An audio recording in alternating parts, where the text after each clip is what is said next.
So I have with me today Dr. John Baumgardner.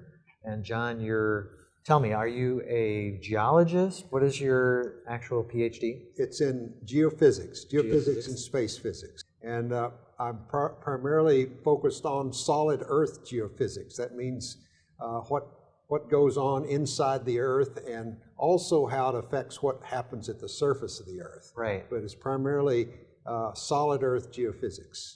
And you have done some work that I've followed in the past and just have been intrigued by.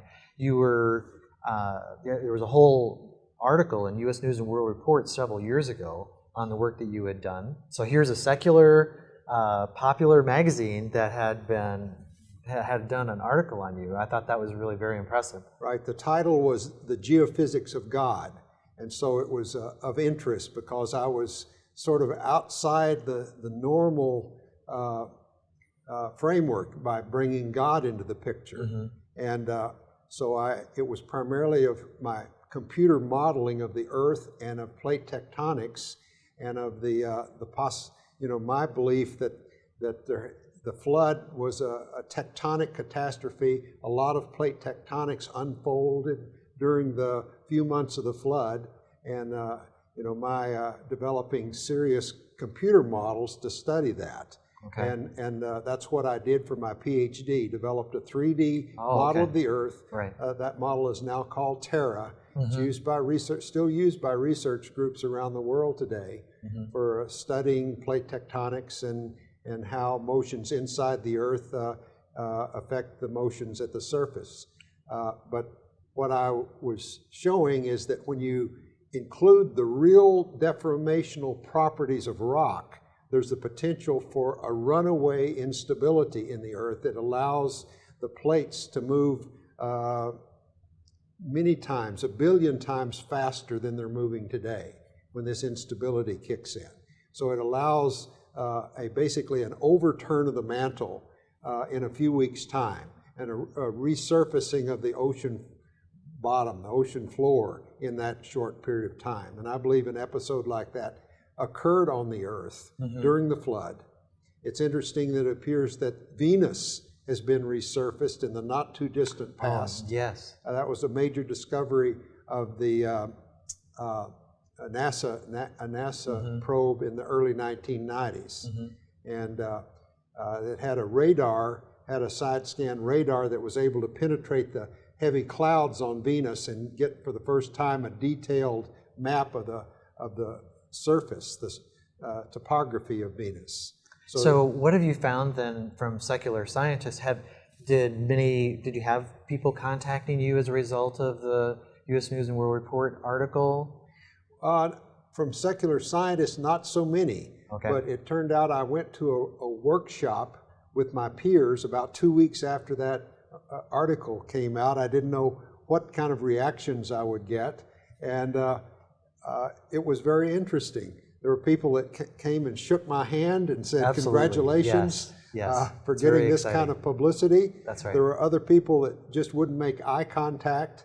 And I heard privately that they were just infuriated that somebody associated with their community would be identified as a creationist. But most of the younger scientists were genuinely fascinated with my ideas. So there was a spectrum of reaction to that mm-hmm. to that article,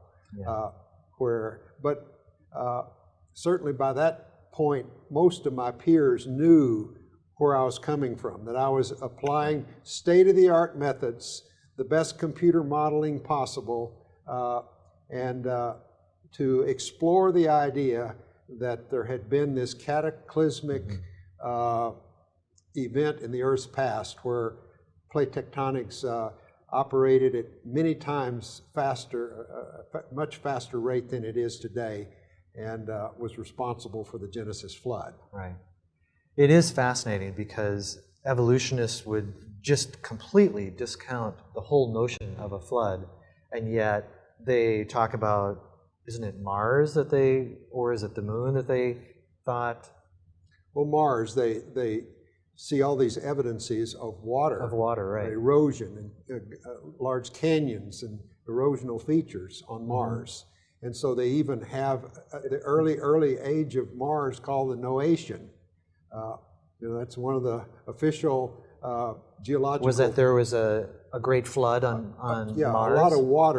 A lot of water and a lot of erosional processes occurred. So not necessarily a world, not necessarily a planet-wide, a catastrophic flood, but one that certainly left some features that indicate there was a lot of water and that it was moving around rapidly. Right. So why do you suppose that evolutionists just simply discount the flood? Why do they not even consider it, or am I wrong? No, I would say the main reason is the time scale, that they have adopted, have assumed, and this is predicted in the New Testament, in the Bible, that in the last days there would be scoffers that would say, where is the promise of Christ coming? God just doesn't intervene in the affairs of this world. All is continued just as it was since the beginning of creation. Peter says that in the last days there will be a generation or several generations that insist on that. And this is, I would say, the emergence of what's called uniformitarianism about 200 years ago is a fulfillment of that prophecy. And this perspective that the present is the key to the past. Yes. God has not intervened in the affairs of nature. That view has took hold during the 1800s. Essentially all the geologists trained since then have been well indoctrinated in this view of uniformitarianism. And then about 100 years ago, a little over 100 years ago, with the discovery that radioisotopes could be used to date rocks, basically with the advent of radioisotope dating, all opposition fell by the wayside. And so hardly anybody was willing to challenge the idea that the Earth was billions of years old after the advent of radioisotope dating. And that's what I wanted to talk to you about then. So tell us about radioisotope dating, its advantages, disadvantages, its weaknesses. What do we need to know? Well, because this is such a challenge to a straightforward understanding of the Bible, especially the early chapters of Genesis, it was recognized, there was a board member of the Institute for Creation Research in the 1990s, Bob Armstrong, who just was adamant that we had to address this issue. So there was a group of 7 PhDs assembled in 1997 to specifically address this topic. And namely, why do these radioisotope methods give dates for rocks from millions to billions of years old when the Bible indicates the Earth is only thousands of years old? How do you account for this discrepancy? What is the source of this discrepancy? So we were charged with that task of trying to identify what assumption or what's responsible for this huge discrepancy. Okay, and so it became known as the RADE project, which stands for, it's an acronym standing for? Radioisotopes and the Age of the Earth. All right, good. So you have to use "the" in the acronym, but yeah, so we became known as RATE. It was an 8-year project. Amazingly, we were able to raise over $1 million. Most of that went for doing rock analyses. Doing the actual science. So we did sent a lot of rocks to laboratories, professional labs that do this. And what was your part in the project? Okay, I headed up the carbon-14 project, but I also was very involved in some of the other projects, especially the one involving helium retention in what are called zircon crystals, a tiny mineral known as zircon. And we already knew that it had already been published in the early 80s that zircons could retain a large fraction of their of the helium produced by radioactive decay of uranium.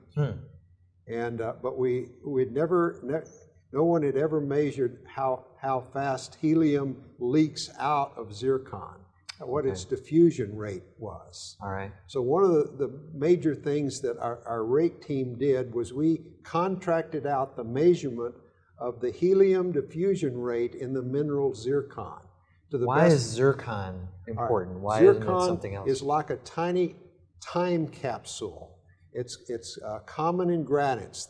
And the minerals are tiny, about the diameter of the human hair. I see. They're small, but there are a lot of them. And because uranium substitutes nicely for zirconium in this zircon crystalline lattice, it's a silicate, zirconium silicate. You can substitute uranium because it has the same chemical valence and roughly the same atomic size. Okay. So you often get many parts per million uranium, even up to 1% uranium in these zircon crystals. On the other hand, zircon's very hard. It's not as hard as diamond, but nevertheless very hard. It also has a high melting point. Okay. So those crystals are durable, and even when the granite breaks down, those zircons survive, and you find them in sandstones. Okay, all right. So let's move on. So let's really try and bring the cookies, put the cookies on the lower shelf. We want to understand helium in zircon and the release of helium. Right. So go ahead. So we examined some granitic rock from a drill core in northern New Mexico into the crust. Okay. It went about 2.5 miles deep. So that's a pretty deep hole in solid granite. Okay. It was done to study hot, dry rock geothermal, the possibility of using hot rock to generate geothermal energy. But we used the rock that they took out of this hole. Right. All right, we analyzed it, and we found, well, the deeper you went, the hotter it got. And so the less helium, the hotter the rock, the less the helium. But you had a nice sequence. We had all that core archived at Los Alamos where I worked. Okay. And I had access to it, and so we were able to get samples, fresh samples of that core, and have them analyzed.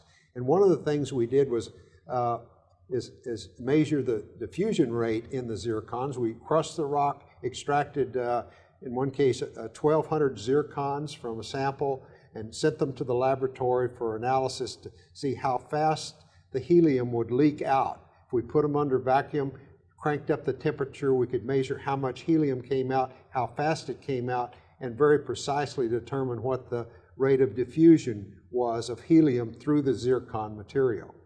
We could also measure how much helium was in the zircons to start with. All right. And so we confirmed these earlier measurements. And one of the now wait a minute. How would you know how much helium was in the zircon to start with?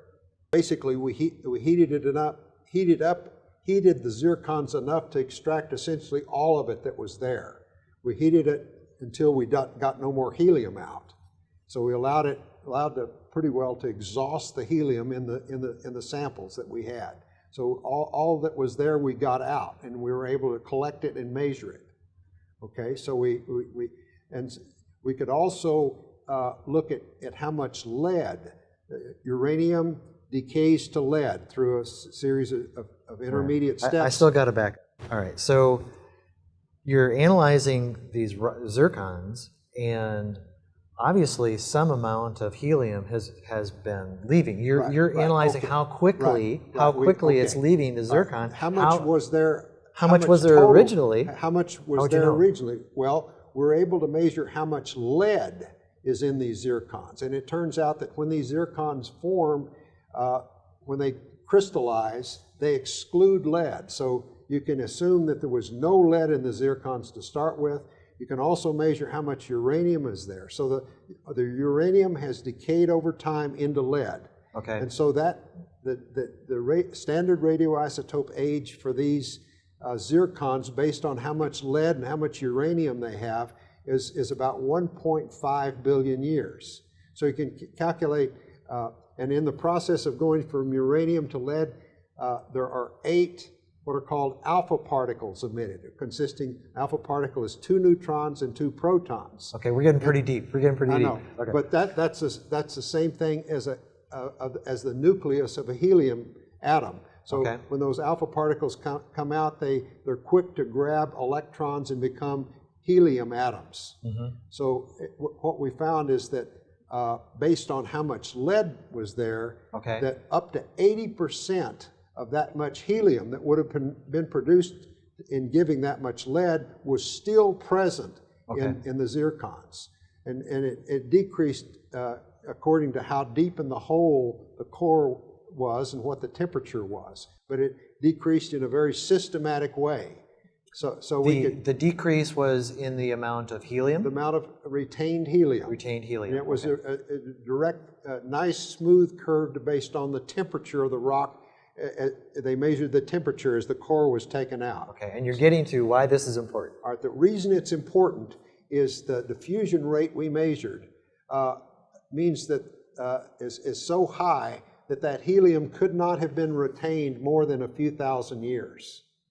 And if the sample were really 1.5 billion years old, there would be almost no detectable helium today. Because you're judging that based upon the diffusion rate. Right. How fast it leaks through the... So we have, in effect, 2 clocks for these zircons. We've got the rate, a clock based on the rate of how fast uranium decays to lead. Today, as we measure it, we can measure that rate in the lab. We can also, there's another clock based on how fast helium leaks out of the zircon. And we can measure that rate today in the lab, which we did. Okay, there's a discrepancy of a factor of 250,000. The helium diffusion rate says that these zircons can be are no more than about 6,000 years old, whereas the rate based on decay of uranium to lead says that they're 1.5 billion years old. So the ratio of those two numbers, those two dates, is 250,000. So the clocks don't agree. There's a huge disagreement. So which one of the clocks, if either, is correct? Well, we believe, based on some of the other rate projects that we looked at, that it's the decay of uranium to lead. The assumption that rate has been constant, that assumption is subject to question. We believe that there's evidence, strong evidence, that assumption is wrong, is false, is incorrect. And therefore, assuming that there's been a constant rate of decay of uranium to lead is wrong, and it leads to a much longer date than is correct.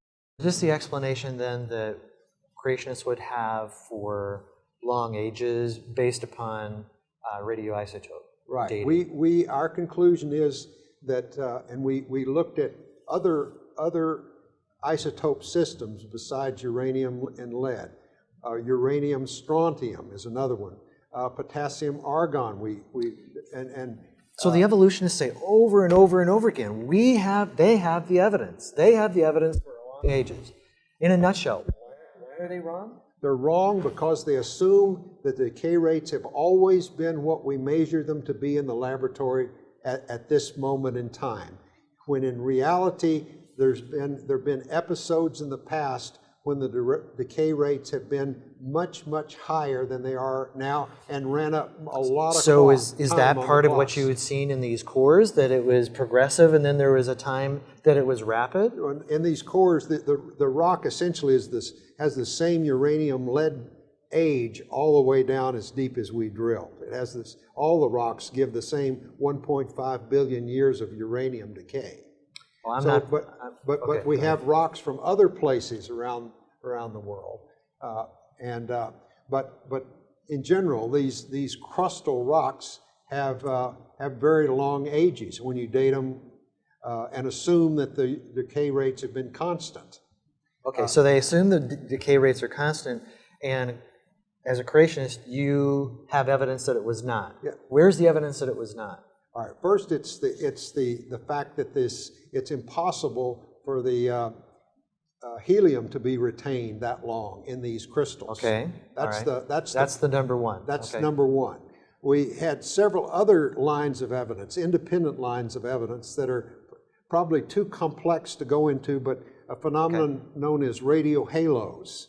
Yes. Okay. So we had that research as part of the RATE project also showed that there'd been a very rapid decay of uranium during when these halos were formed. Right. And I do want to mention that there's a book. There's a book on the RATE project. Well, actually, there's two. There's one that's for the general public, and another one that's for the briefer book. Even that's rather technical. It's called Thousands, Not Billions. Okay, right. And then there's a video with the same name. Yes, there's a video by the same name. It's somewhat technical also. It's a video of the conference we did at the end of our RATE project at a church in San Diego. Okay. And it's all the scientists who did this work have about an hour presentation. That's what the video is about. Right. But the video isn't that long. Yeah, the video itself is maybe an hour long. Yeah. Right. But the point is that for those that want to get deeper into this subject, that they can go to these resources. And then there's an 800-page technical report. Okay. And that's free, available free online. Okay. So if a person is really interested in the technical details, they can get that. Or you can pay $50 and buy the hard copy book. Okay. So in your research and your study with the rest of the RATE project and so on, would you say that are you just 100% comfortable that the evolutionist view of the radioisotopes? Yes. You're just that convinced? Yes. I would say, first of all, the Bible is you know, as a Christian, we believe it's the Word of God. It's God Himself that has communicated to man. Yes. And He has communicated that the world has not been here billions of years. Okay, so we have a written record, we have a statement of faith. Scientifically, though? Scientifically, we have the work of the RATE project, and I didn't even mention the carbon-14 evidence for a young Earth. Right. And we find it's generally covered up. It's a trade secret, but fossil carbon, fossils that still have carbon in them, if you go and perform radioisotope dating, you get dates of thousands of years only. In our RATE project, we did measure the C14 levels in 10 cold samples, some of them supposedly 300 million years old. The half-life of C14 is so brief you can't even measure it if it's actually more than 100,000 years old. But here we had significant levels in all the cold samples, every one, some of them 300 million years old, some of them roughly 100 million years old, others dated by radioisotope methods 30 million years old. They all essentially had the same C14 level. And all these dates. And all of them within only thousands of years. Okay. And all the samples should have been C14 free, completely zero. Because they were so old. Because if they were really that old. Okay. But yet they all had a spectacular amount of C14. And one of the things that I thought was fascinating about that was that you found carbon-14 in diamonds. Yes, we also checked some diamonds, and it's the C14 level in the diamonds was lower than in the coal, to be sure, but nevertheless, the laboratory concluded that it was it likely was above their background level, and actually we put diamonds directly into the sample holder. We zapped the diamonds. And so we eliminated a lot of the potential sources of contamination. And doing that, it was fairly clear that there was indeed C14 in those diamonds. And again, the significant factor of that is there should not be any because diamonds are supposedly how old? Well, these were from Africa, and the general assumption is that they were at least 1 billion years old. So thank you for submitting to this interrogation and allowing me to interview you. It's been, Well, it's been it's fun. my pleasure, and basically it's exciting to find this evidence that supports a straightforward reading of the Bible, of God's Word. It absolutely is, yes. And this is just part of it. I mean, this is just a very small part of the RAID project and part of what is going on here at the International Conference on Creationism. So, all right, great. Thank you.